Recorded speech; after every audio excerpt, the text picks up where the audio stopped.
May the force be with you is a phrase used to wish a person well to overcome a challenge. The invitation in this podcast, May the life force be with you, is to explore what it means to truly feel alive, to appreciate the physical, emotional, and spiritual connection to our energy, and finally to understand how this impacts who you are and all that you do. May this conversation inspire you to thrive.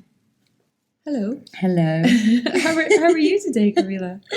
I'm good. How are you today? I'm great. The sun's shining. It's summertime. It is summertime. There's some good energy going on out there. The Brighton Festival is alive and kicking. It is. There's ice cream to be had and deck chairs abundant. It's beautiful. And I'm very, very happy to be here. And I feel like I would like to just open with the prayer of this podcast, whatever prayer means to you, which literally is the title, May Your Life Force Be With You.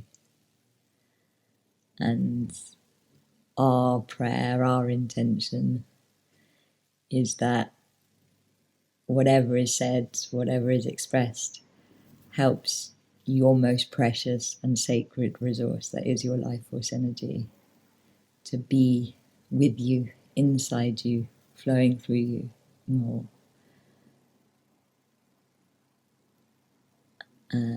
So may your life force be with you. And this summer I need my life force with me. That's very beautiful though, isn't it? Just to kind of wish that, as we said before, wish that for yourself, but also for others. And we all have a lot going on.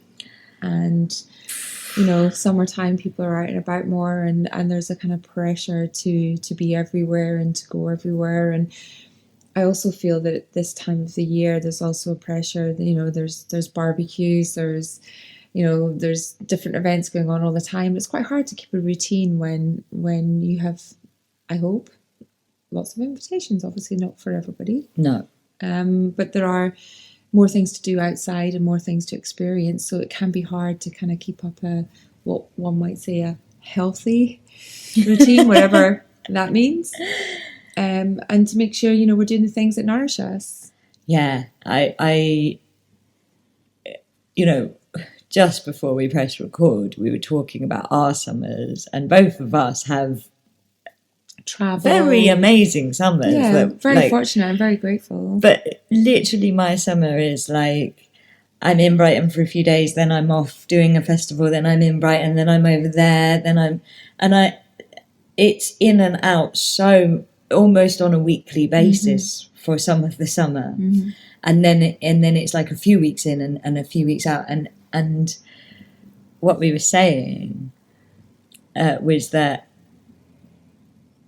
this is when both of us have a tendency to drop the ball on our self-care. Like, I can be, when I'm at home, my yoga, my food, everything's really, really good. When I'm in that let's call it festival mode, hey? This seems to be coming up, so I feel like festival mode feels right. I feel like this is a thing. Kahreela's festival mode. Kahreela's summer festival mode. I mean, maybe there's something in that. It's a whole event in itself. Like, let's tap into your festival mode. But I think everyone can appreciate what it feels like to, you know, that overstimulation. There's lots of things going on. It's music, it's community, it's connection, it's people, it's outside, it's events. The weather's good. Hopefully. Well, I've probably both said that at the same time. But also, like, it means your sleep pattern, the way that you eat, when you eat, how you eat, completely changes in the summer. Even just think about the fact that for some unknown reason, we all cook outside in the summer. Absolutely. And what therefore we eat and when we eat and how we eat changes. Yeah. And you know, I think it's meant to a degree. Yeah. I feel like we are seasonal. I'm somebody that, like, I would say has quite a lot of natural inner fire energy. So I'm pretty summer's like my happy place. The busyness, the invites, the in and outness, but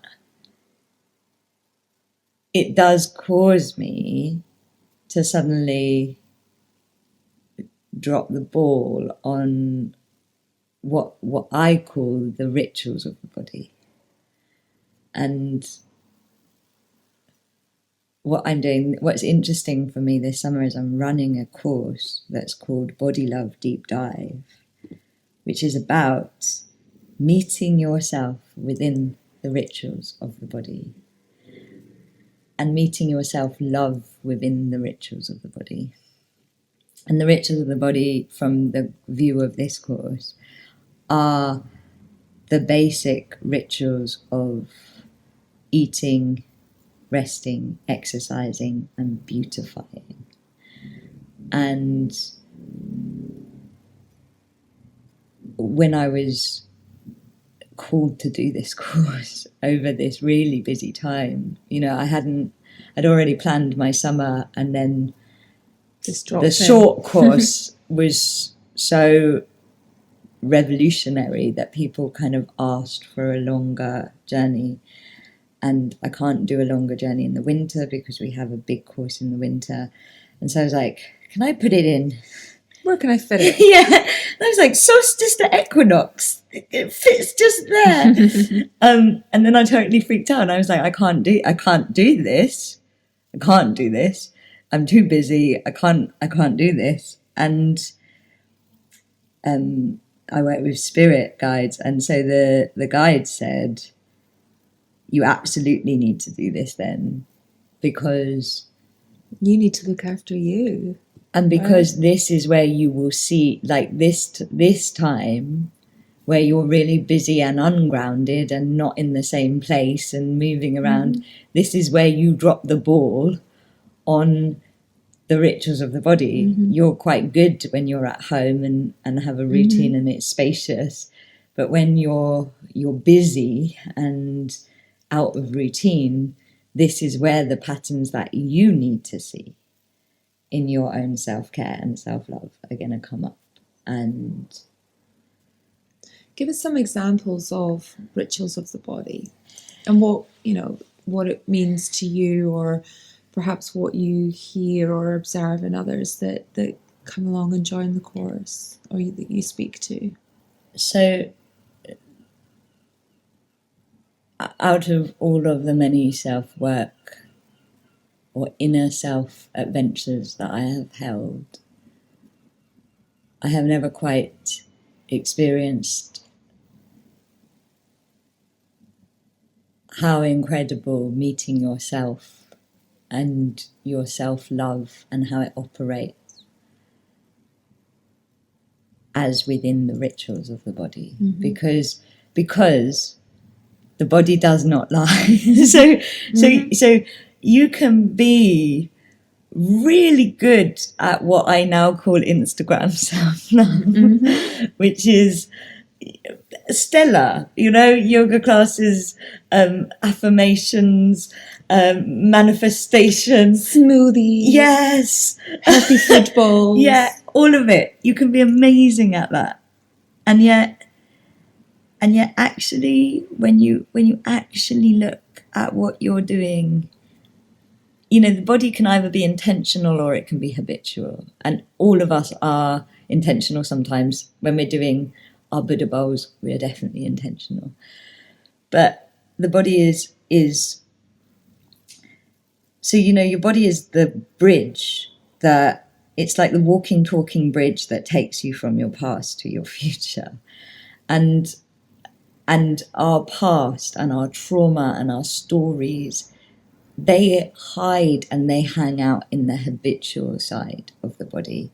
And it is amazing because you can think you are so good at your self-care and your self-love. And then when you actually stop to look at what you're doing habitually, when you eat, when you rest, when you make yourself beautiful, what you realize is that actually a lot of the stories of your past are staying alive in those habits. And it's so personal, because if you think of every single person you know and how they eat, it's completely different. So like, this is you meeting you. It's not you meeting your relationship with life or a religion, or it's you meeting you. And it's amazing. And the view of this particular process to me is really interesting. So food is your relationship with more. And everything that your childhood learnt about more is in the way you eat.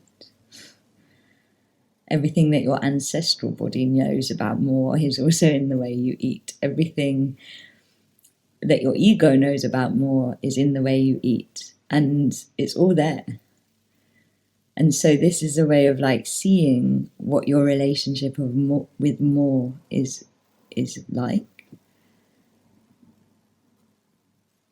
And which, yeah. And then the others are really interesting as well. Oh my goodness. The others are really interesting too. But. I mean, I can't tell you how emotional I got when you were talking about that. Right the way back, let's rewind. Right to the bit that you said about the Instagram version of that self-care and that self-ritual, because I see it every day.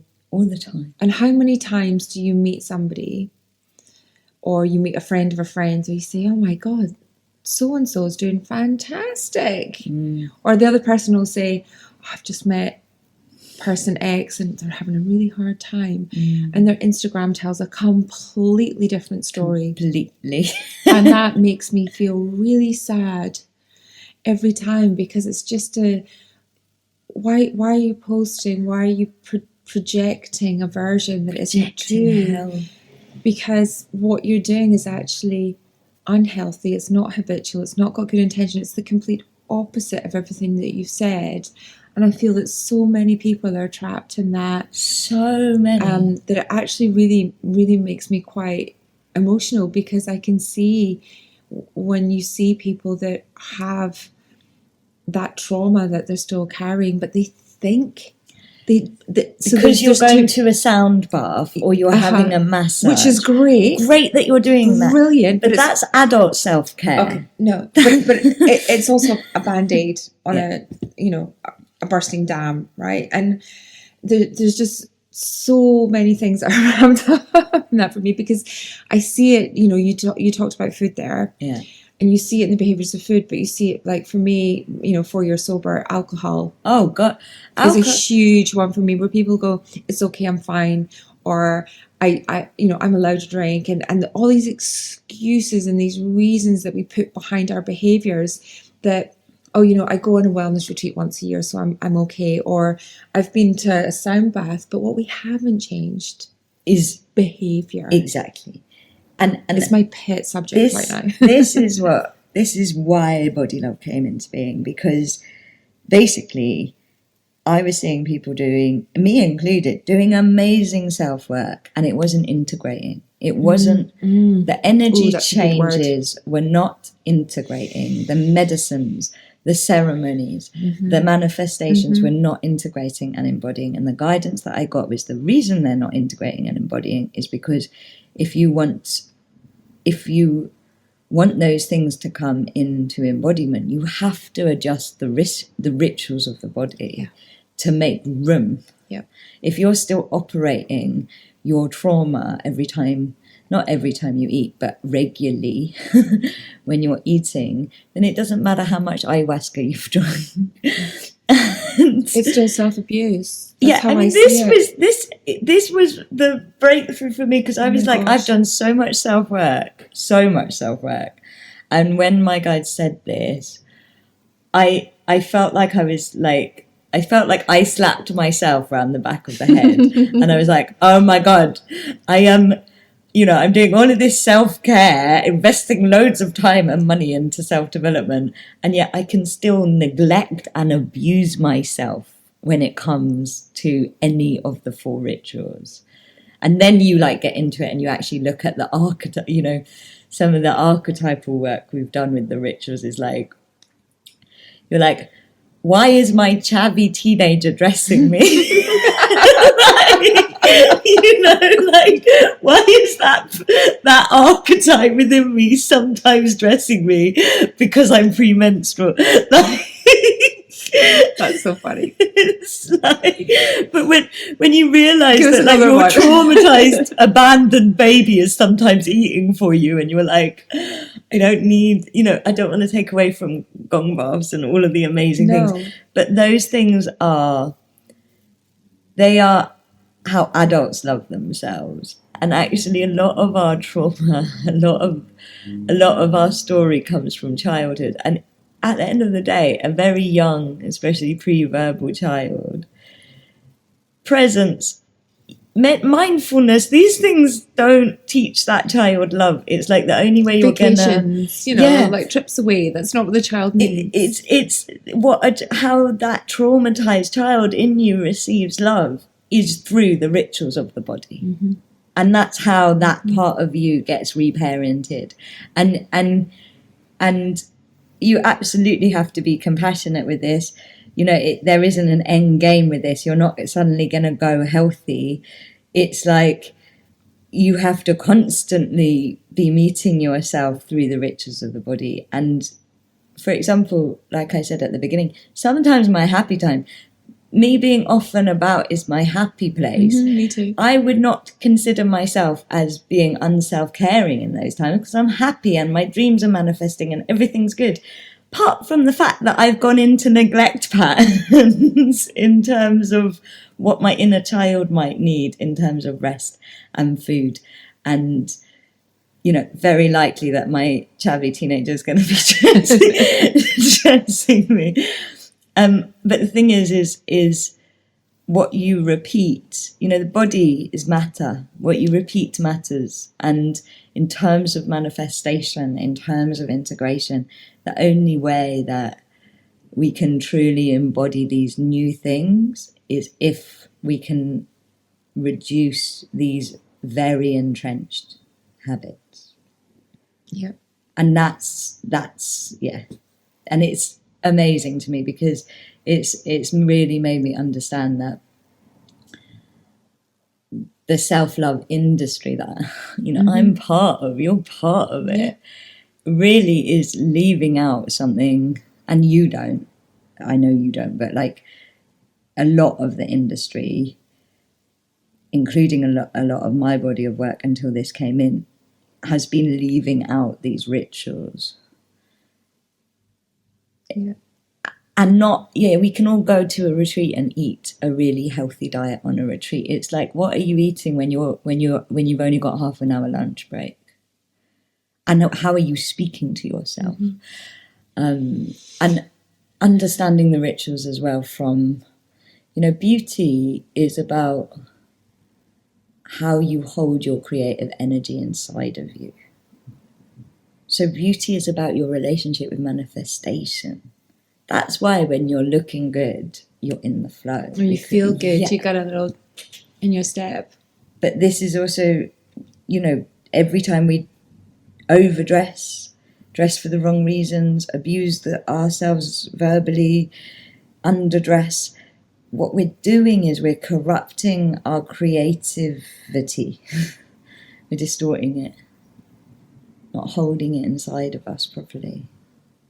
And then you can get into the shadow of like why, and as a woman it's a really interesting journey because suddenly you're into the shadow, the feminine, the ancestral shadow, whether it's safe to have your creative energy inside of you.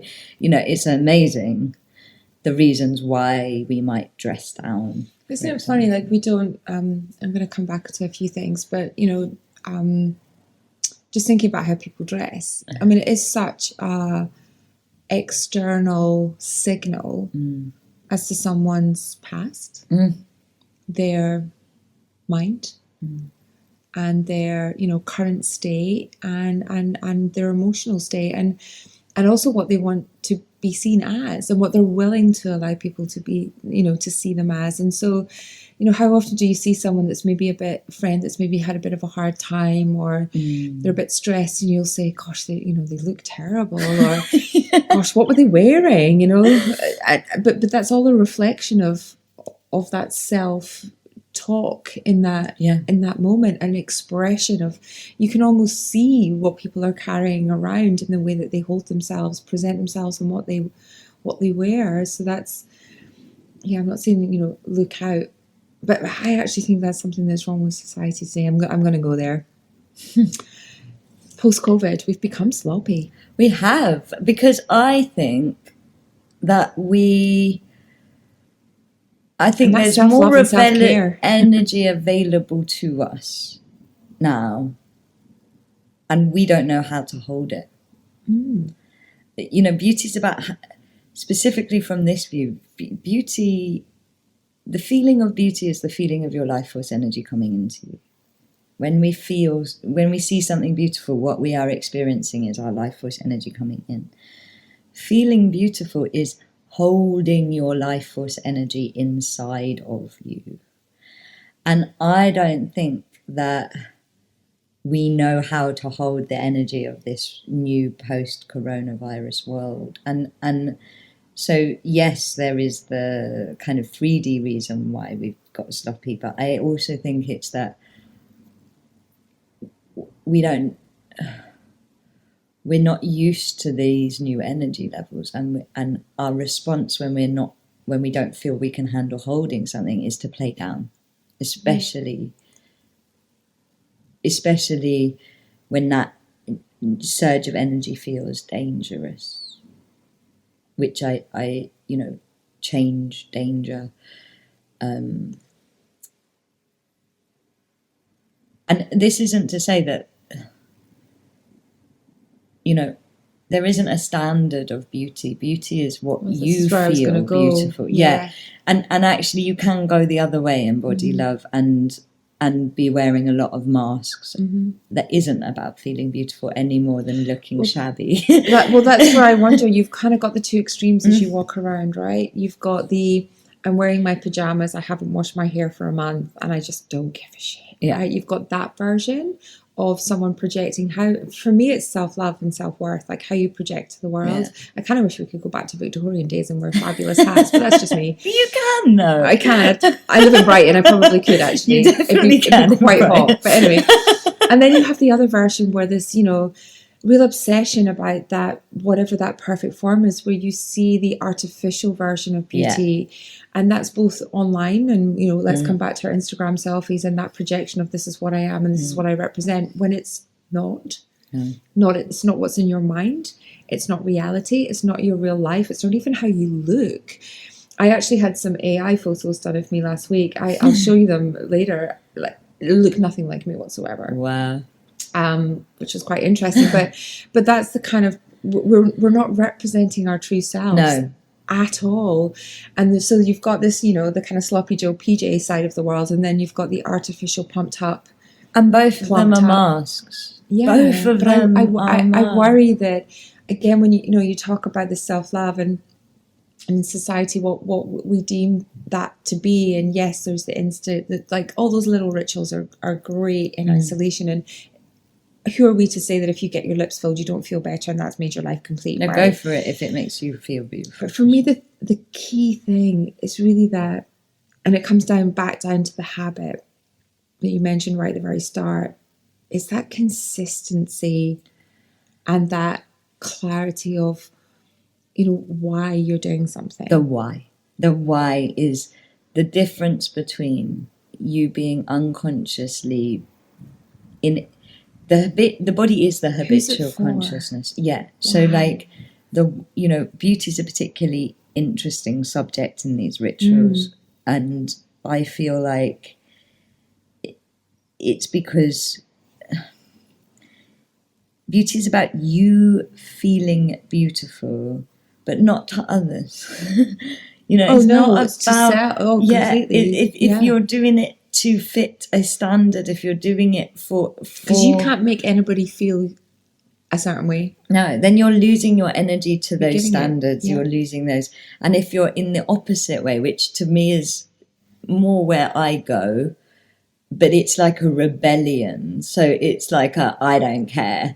But that's why I say my chavy teenagers dresses me sometimes, because it's like it's still not coming from the right place. It's still reacting to society. Okay, I'm going to challenge you on that one, because a friend of ours, their 6-year-old son spent time with you yesterday, and they couldn't say Kahreela, but what I was passed on the message by a human, not by spirit, passed on a message to tell you that 6-year-old boy just thought you were awesome, and that he loves your hair. So you know, children know, they pick up on energy. So you know, your life force within you, and the 6-year-old felt it. And I agree that children pick up on energy, and actually I put so much more care into my energy body than I do into my physical body. You know, where I drop the ball. He's like, I love her. She's great. Isn't that amazing? Oh, it is amazing. It is amazing. So cool. It is amazing. Yeah. But I feel like in terms of the... So here's a question when you say that. And when you look at people who are going through a ritual and the, you know, traditional, whatever that means, sense of beauty, when you feel really good about yourself and you're really aligned, does it change how you then represent yourself to the world? Do you change your... Absolutely. So do you become more of you, or more of what you think people want to see of you? No, sorry, ask the question again. Oh gosh, now you're asking me to remember what I just said. So I guess when you're fully aligned with how you're feeling, you feel radiant, you feel really beautiful. Do you change then what you might wear that morning or put on? Do you maybe put on some makeup? Do you maybe appear differently? Absolutely. Like right. So, and you know, I think what I want to say is, like, I can give an example of me, but what I know of the rituals of the body is the body is meeting yourself in the details of you and your story. And so my story will resonate with some people, but everybody, no matter how good you think you are at exercise, you can improve. And same with all of them. But for me, one of my beauty habits, because we all have more than one, is that if I'm low on life force energy, one of the first things to go will be me putting a lot of time and consideration into how I dress. And so a sign that I am low on life force energy is I'm suddenly in joggers, or I haven't got any makeup on, or I haven't really put any thought into the combination. Like I've just that's put what anything I feel on. When I kind of walk around now. I'm like, look at all these people that I get a little bit sad. I'm like, oh, yeah, but you're having a bad day. You might not be having a bad day. Yeah. Like for me, it can be because I've got a really busy day, and I had a really busy day the day before, and I've woken up short of time. But as the guys were saying about this summer, sometimes when we're busy and full of when we're having the good times, we are resistance. The parts of our identity that are still in victim consciousness that don't believe we deserve those good times can also start dressing us. And so, you know, the parts of ourselves that we're still attached to can start feeding us and dressing us so that we don't fully embody those upgrades and those good times. And so it's not always that you're having a bad time. It's that you stop being... So the rituals of the body, when they're done fully, they recharge your sovereignty. And one of the things we do, for example, with food, is you connect to your sacred hunger, which is your hunger without any story. Just the force and the power of your hunger, which is it's this incredible force that is literally one of the 4 forces that will make you more sovereign. and strengthen your body and strengthen your health. Your body is your sovereignty. Mm-hmm. And I find it quite interesting that, you know, whenever you get like a dictatorship or something which is about oppressing people, in a whole other podcast we can go there if you want, with modern times. But one of the ways that an oppression happens is by weakening people at the Bodylove rituals. Mm-hmm. So right. You take someone's nutrition away from them, and their power of sovereignty is going to be weaker. Mm-hmm. And sovereignty is like, sovereignty in terms of universal law is my truth will be bowed to. So it means that you cannot be controlled. And I believe that if we all lived through like our sacred hunger and our sacred desire, which is what creates our beauty properly, we'd actually be very, very hard to manipulate because our sovereignty levels would be so high.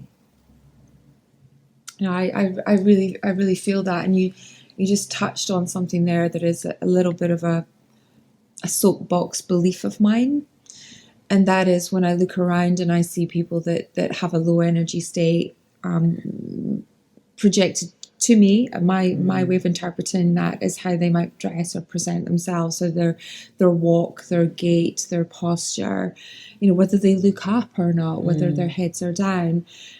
And I'm going to get slightly controversial here, but, you know, kind of rise an increase in certain types of illnesses, an increase in certain type of behavioral traits within children, certain type of, you know, increases in kind of, you know, depressions and things like that.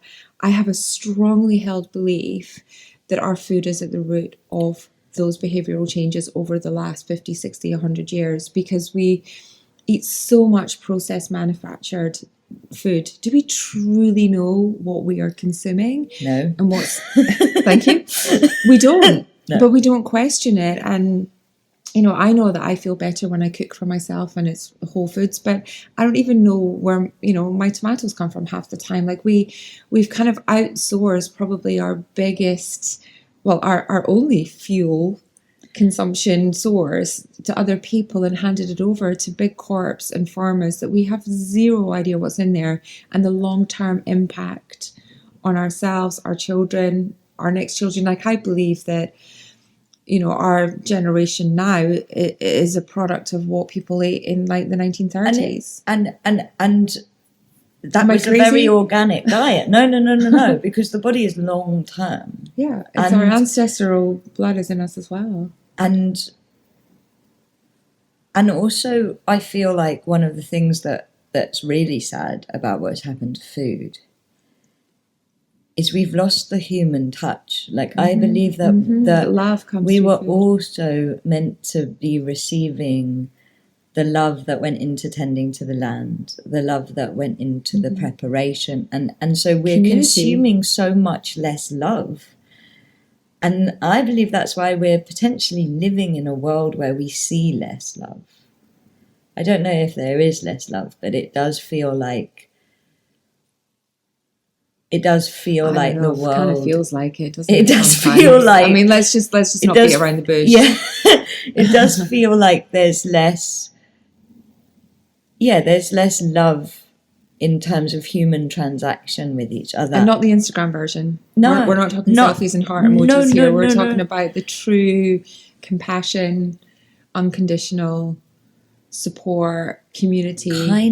Kindness. That's one of our favourite words. And time. Yeah. You know, also this thing of like fast food, it's like life's getting faster and faster, and I'm like, it's because we eat, like what we eat is making life. Fuel, quick. It's like, you know what?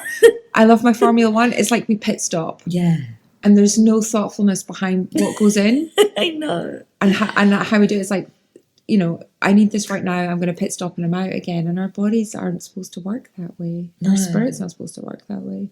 And I think that ancestrally, it's not how we lived, it's not how we ate, up until very, very recently with food. And it's a ritual. Food is a ritual. We've lost the ritual, and this is the ritual of life. You know, this, every time you eat, if you are eating from your sacred hunger, you will eat the right thing for your sovereignty. You will choose the right thing for your sovereignty, and it won't always be what Instagram says is healthy. Because this is, you know, it's also, it strengthens your sovereignty, because your sovereignty is the power of your choice. Every time you make an unconscious choice, you're weakening your sovereignty. If you can make a full choice and have no harm in the way that you're making that choice, because it's true that that's what you want to eat right now, it's not going to cause you harm. But if it's true, you're not going to overconsume it either, you know? And it's like we have lost the ritual that says more life, more self. I say yes to more. We've lost that ritual from modern day life. Yeah. And we've lost the ritual of being grateful for our food. And so we're not eating in gratitude either. And another root word, the root word of gratitude is to welcome. And so when we're grateful, we are welcoming more. You know, to eat without that is like to then recycle being unwelcome into life. And I think the more you eat ungratefully, the more you experience life as something that is ungrateful towards you, in a way, you know, like, because what we eat, we're putting into the system. What we eat, it's also what we offer. And that's me what gratitude is as well. When you talk about breaking bread or whatever the faiths are, a lot of it is around sharing food and giving, and that kind of ritual is passing us by as well, which is a really important part of what gives us life force, what gives us energy, what gives us purpose, is being able to have that sense of sharing. And I agree, and honouring that energy. You know, like when you actually think of how much goes into getting that food on your plate, then you realise how much energy. Oh my goodness! You are really truly knew that. Yeah, can you imagine? Like when then you're actually eating the energy. If you're not thinking about it, you're not eating the energy. Do you know what it makes me think? Like maybe a simple thing that people can do. Like if you take, hopefully you take more than one thing from this, but perhaps we talk about ritual, we talk about consistency, we talk about bringing awareness and mindfulness into what we do. Perhaps your next meal and then the one after and the one after, just take a little minute, a split second, just to be grateful, to look at your plate, look at those around you, and just appreciate that food, that energy that you're giving yourself, where it came from, and enjoy the choice that you've made. Because even if it's not the healthy choice, again, I'm using the bunny ears fingers, it's what you have at that moment. Yeah. And eating from a place of gratitude almost changes the makeup of what you're eating into something good. I love the moments that you bring into these perfect ways to make it really simple in a moment. It's beautiful. I think the other thing I would say is that, like, if you are going to start exploring yourself in the rituals, you have to have so much compassion, because, like, you're not going to get it right. You're going to keep falling back into those old habits. But restriction as well is not self-love. If you feel like you're depriving yourself, you can have a dictator or a Nazi exercising for you. Do you know what I mean? We could all eat celery for every meal, but life would be miserable, and that isn't self-love. And it's not the celebration of life. No, and it's not the celebration of food and fuel and gratitude and everything we just said. And I think that, one thing I've found with the Bodylove is, like, even if you make a tiny change, even one of the changes I had to make is I just had this habit of skipping breakfast. And it wasn't because I was consciously fasting. It was just old abandonment, old neglect in me. And I'm not very hungry in the mornings, and that is me listening to my body. But even if I eat some bit of fruit, like tiny change, it's like so much integrates. You'd be surprised how much better you get at manifestation, at how a healing journey that you did 2 years ago is suddenly finally embodying, just because you've made tiny degrees of change in these habits. Because when you change here, it like ripples through everything. Yeah. You know, it's like changing yourself at the cellular level. Yeah. And so it doesn't have to be like, oh my gosh, I have to go from where I'm at to like this really extreme, gonna do HIIT class every day, and that is my happy place. But yeah, if it's your habit, but you know, if you haven't exercised at all, even if you like get off the bus one stop early and lovingly, and this is the most important thing, is like to actually enjoy it and be encouraging and kind to yourself. And that sense of reward, and that reward doesn't have to be great, so I'm going to have 4 donuts. It can be just a simple well done you know, like a little pat on the back. But I always say it's the small changes over time that become habits that when you look back make the biggest difference. If you try and like go from 0 to marathon runner in a day, no one can do that. No. It's about consistency, it's about small changes, and it's about incremental progress and gains. And when, as soon as you start to feel that hit of yay, well done me, then you're a million times more likely to do it tomorrow. And I always say, just in our moment mindfulness practice, start small.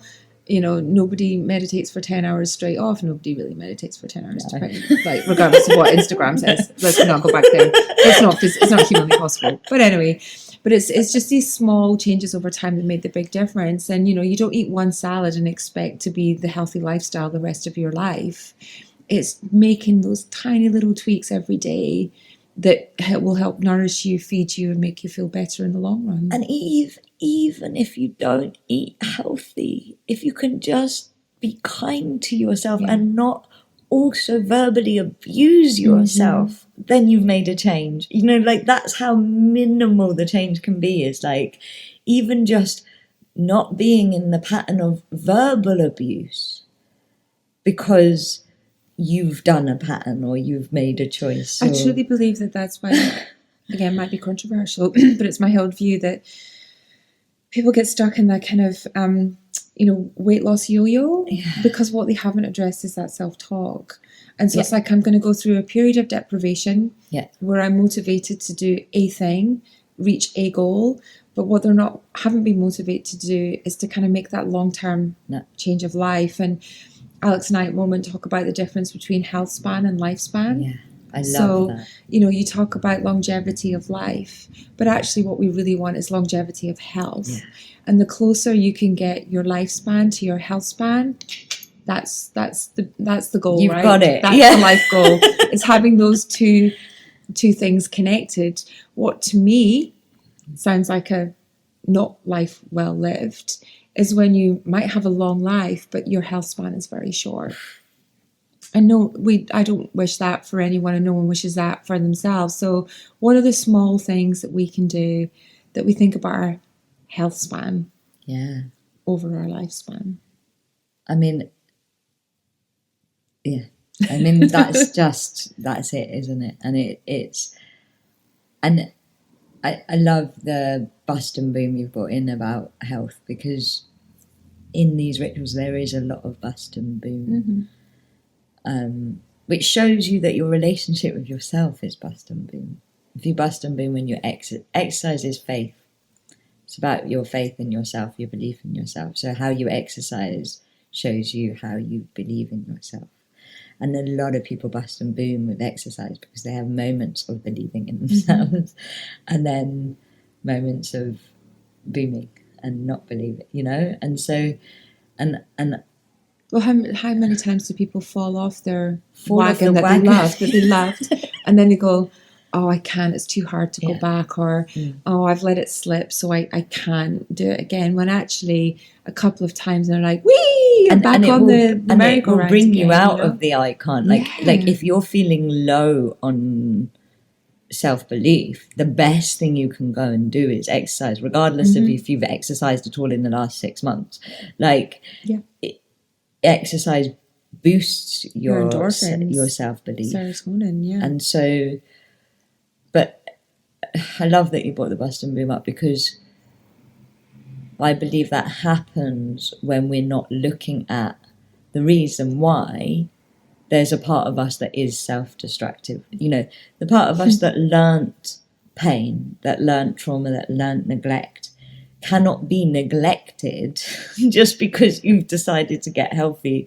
That part of you needs to be heard and loved and shown compassion and given what they need, because they are getting something from these bad habits.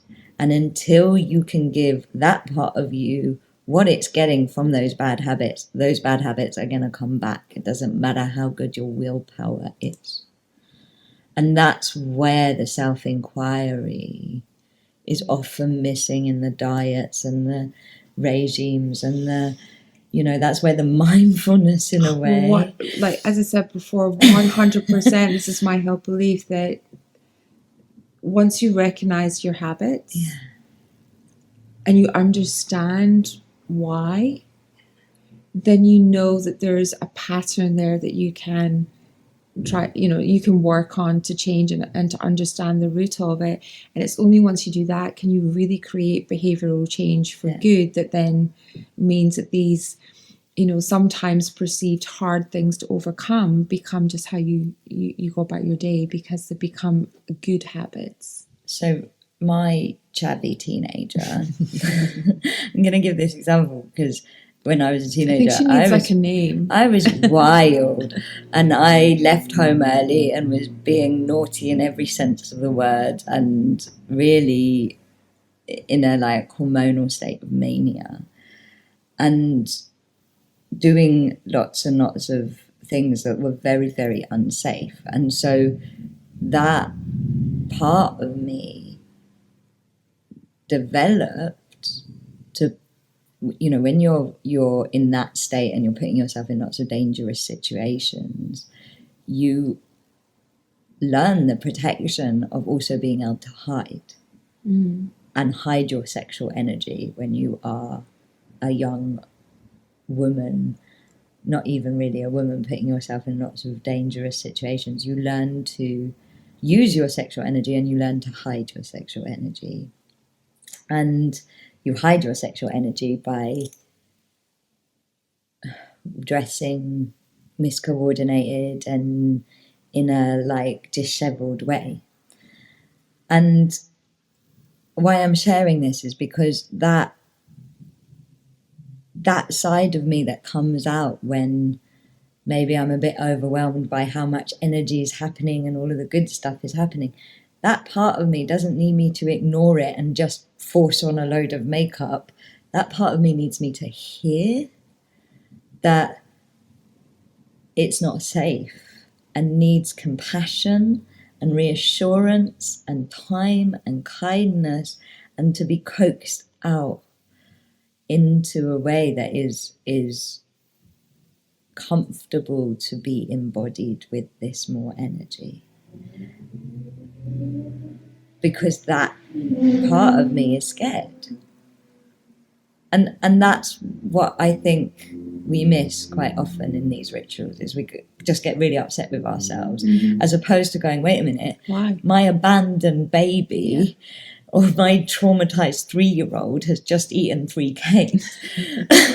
but why? You know, like what's coming up? What am I feeling? Why is this part of me really needing comfort right now, you know? And how can I give this comfort in a different way? So we're actually attacking something that needs soothed. Exactly. And then it gets worse, because that's when the bust and boom gets really bad, because you attack it, then you swing the other way. Yeah. Like, and then a different archetype will come in, and the Nazi exerciser will come in and be like, you know, and it's like, when actually all of these parts of you just need compassion. And so it's not about, I want you just to kind of round it out. It's not about ignoring those parts of us, those archetypes. It's not about trying to get one to shout louder to diminish the other. It sounds to me like you're saying it's about awareness, it's about acceptance, and it's about love. I was going to say appreciation. So yeah, we were on the same last word. 5. Yeah. Body love. I love that. Thank you for being so raw and honest and potentially controversial. I hope not. But thank you. May the life force be with you. And with you too. And your body. We hope this conversation has topped up your life force energy. If it has, then please help us spread the life force. Like, share, subscribe, all of that. And may the life force be with all of us.